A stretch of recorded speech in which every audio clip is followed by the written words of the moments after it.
Hey guys, this is Drew from ZP Reviews. This is the third video inside the ZP Reviews Guide to Amazon, and I'd like to go over the Launch Optimizer, which is the second tab.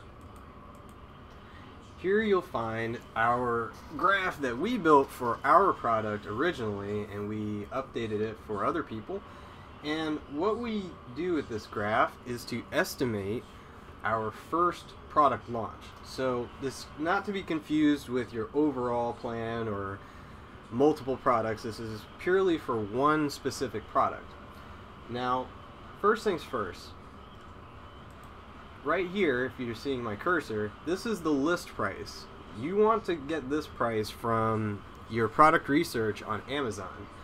This is the price that you're going to have on display on Amazon. Now, this price may not be the price that you sell your product at. It might be one of these, the tier 1, 2, or 3 prices. How we come up with these prices is all based on your list price. And more or less, if you look here, this quick equation is the tiers are developed based on this break-even line. So, needless to say, let's explain some of the information that you see on the screen. So, this black line here is heavily dependent on your upfront costs. This is your break-even price. Now, if you notice, all the way down here now on this x-axis, this is your total order quantity, right? So down here at 100 and 200 units, you can see that your break-even price is extremely high. That's why I made this area of the graph red, because this is a place you don't want to be, because as you can see, the smaller your order quantity, the higher the prices that you're going to have to charge, and that's just not going to be competitive. So really and truly, your best case is to have your pricing and your order somewhere between where the yellow section ends and this green area, because as you can see, your break-even price begins to flatline, which is great, which means that it becomes less important to order more units. And you can see that you have a lot more margin to play with. So if I were to change this list price to say 50, you see how the graph will update, but even still, you still have a lot of margin to play with. If your break-even price is only $24.50 according to this, you can actually make money at multiple price tiers. So that's one of the main things that I use when we're trying to determine where we can be competitive.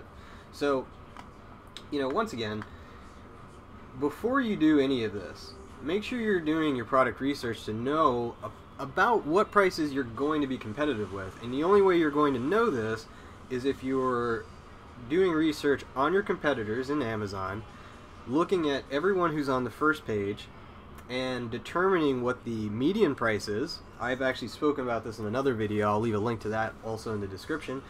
And also what the max and minimum prices that you see on that first page. I highly recommend that you use your pricing this way. The only reason I would charge more than what you see is if you're using some sort of bundle, and we can talk about that later. But needless to say, you're going to choose these two options, and everything else is automated. So further down, I have a sales projection. This projection is based on your product's costs and sales goals, your branding costs, every other costing that's found in this sheet.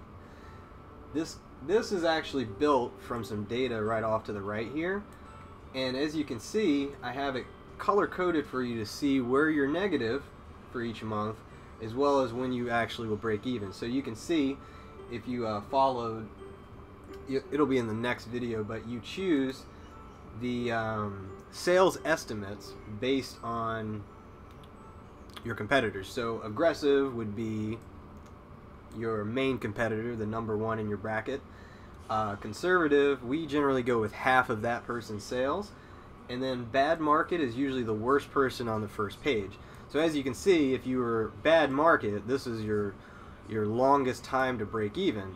That said, this looks bad, but when you think about it in terms of an investment, 7 months to break even and potentially make lots of money in the future, it's still not that bad. But this will change based on the numbers you put. So for instance, right now we have this saying that it's a $60 product and the break even is $26. Well, what happens if we come down to something like $35 for the list price? As you can see, this graph goes crazy. And even furthermore, if you look at the graph here now, this is the 0 mark. And your numbers are under the 0 mark, even in an aggressive scenario, all the way up into year 1 for the most part.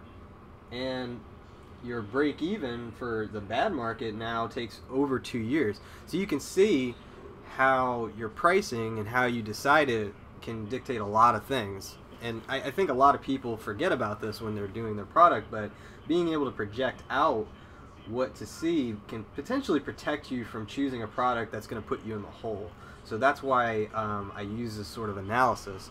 So we'll just bring it back to 60, just so you can see that it'll update. So actually, wait. Just so I can show you the hard numbers. Let's go back to 35. So on the graph, it was clear what I was saying, but if you go over to the sheet, now look, see, it's very obvious that at that price point, you know what I mean? No one would want to pick this. This is that's bad. So either way, let me continue. So let me explain some of these numbers over here. So once again, I build most of this off of these tiers and this break-even price. So here's your inventory cost right here. This is a calculation based on your landed price, which you'll see on the next tab. You develop this inventory cost based on the units ordered, as well as the number of ancillary things that go into each and every product. This does not include overhead costs or ad spend. It's purely the cost of getting the product. So this would be shipment costs, inspections, anything involved with sourcing, basically anything that's involved with your inventory over and over. And when we design our products, we design so that the inventory cost for each second order, third order, fourth order is already baked in. So this is only something you really consider in the first part of deciding on a product. Next is your upfront cost. This upfront cost are all of your branding costs, all of your one-time costs that aren't related to the shipment, and this is found here. I would recommend that your upfront costs be no more than, I would say, 25 or 35% of your inventory cost.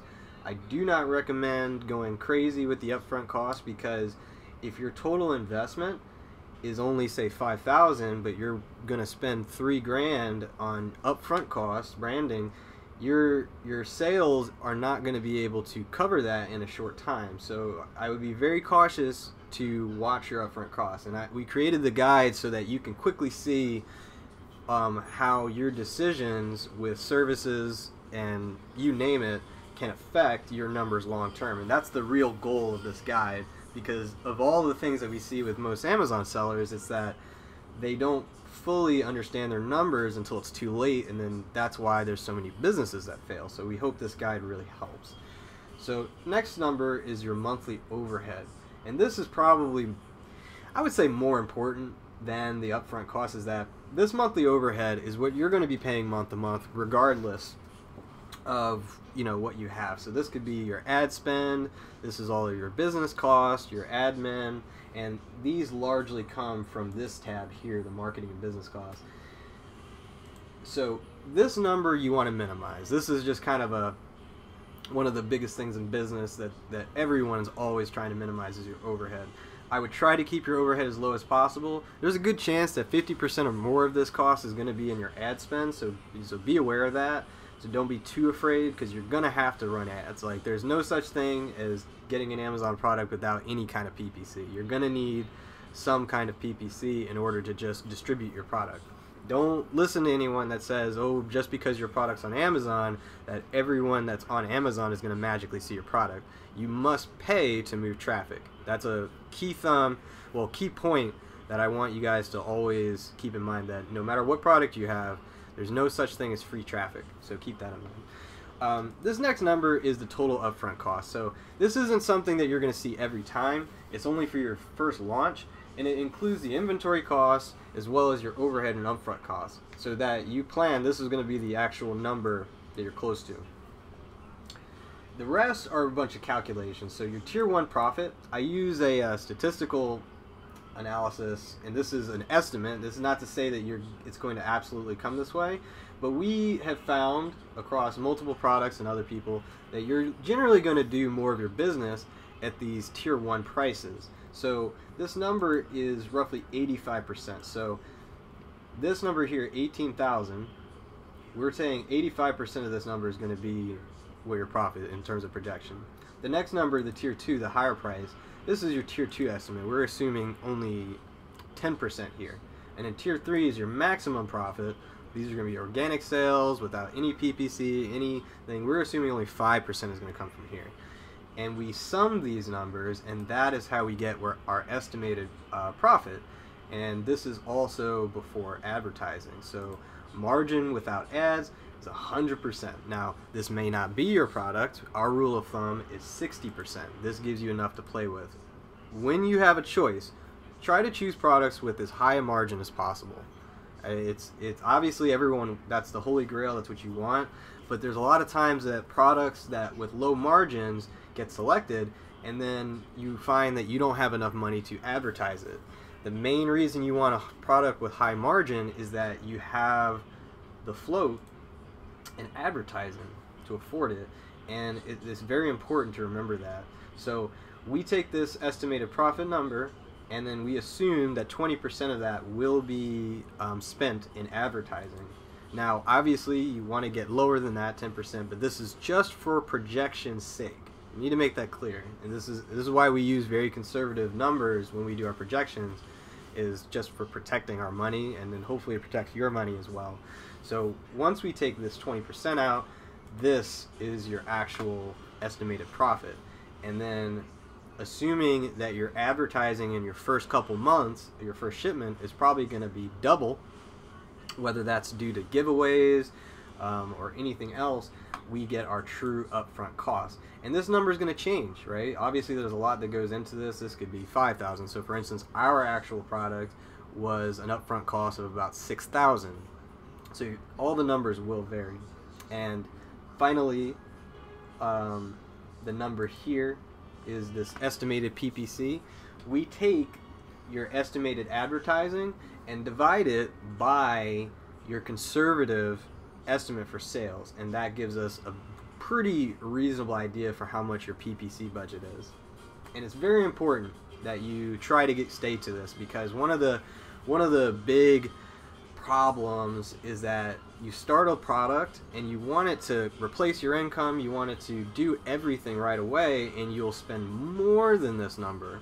And when you do that, it takes it out of your profits, and every little dollar you take out of your profits is going to make it that much harder to cover inventory, upfront costs, month overhead, you name it. So we highly recommend that once you decide on a product, you trust these numbers and you stay diligent to it, and instead of worrying about spending more or less, try to make the dollars go further once you get further down the line.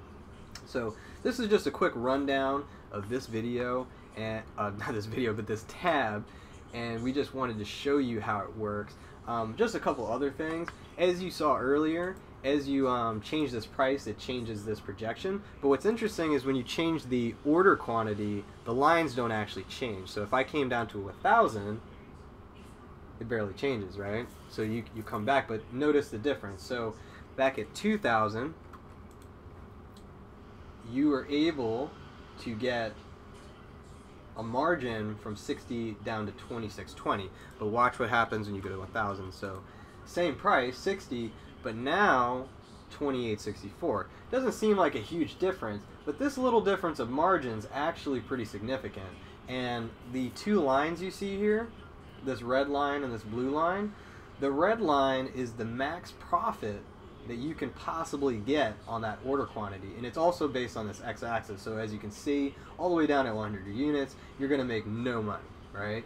And then the farther you get out, it's a linear relationship. You get more and more money the further you go. And then also here, this blue line is the actual product cost. So this product cost is, it really should be the inventory cost, but this is how much it will cost you for each order. So as you can see, this is also a linear relationship. So just Sorry, quick and easy. Wanted to go over that, but needless to say, just definitely wanted to run through this sheet so that you guys could see how to use this and how to read it. And I want you guys to definitely use this as your Bible, and don't make a decision that's not based on the money you expect to see, because one of the things that we see, and we do recommend a handful of courses as well as some other things, but don't buy things that are gonna sink your wallet. You know what I mean? And that's the main reason why we made this guide, is because there wasn't something like this for us when we started, and we wanted to be better businessmen and just give people a chance to really start a business that's actually going to give them financial freedom. And the quickest way to get there is to not waste your money when you're investing, because yes, you want to make money for you, but you also want to do this with some sense. So needless to say, so once again, this is Drew from ZP Reviews. This is the first video, well, not the first, but the third video. The next video I'll be covering the product costs and sales goals. So thanks for your time. Make sure you like, comment, and hit the notification bell for more videos. All right, thanks guys.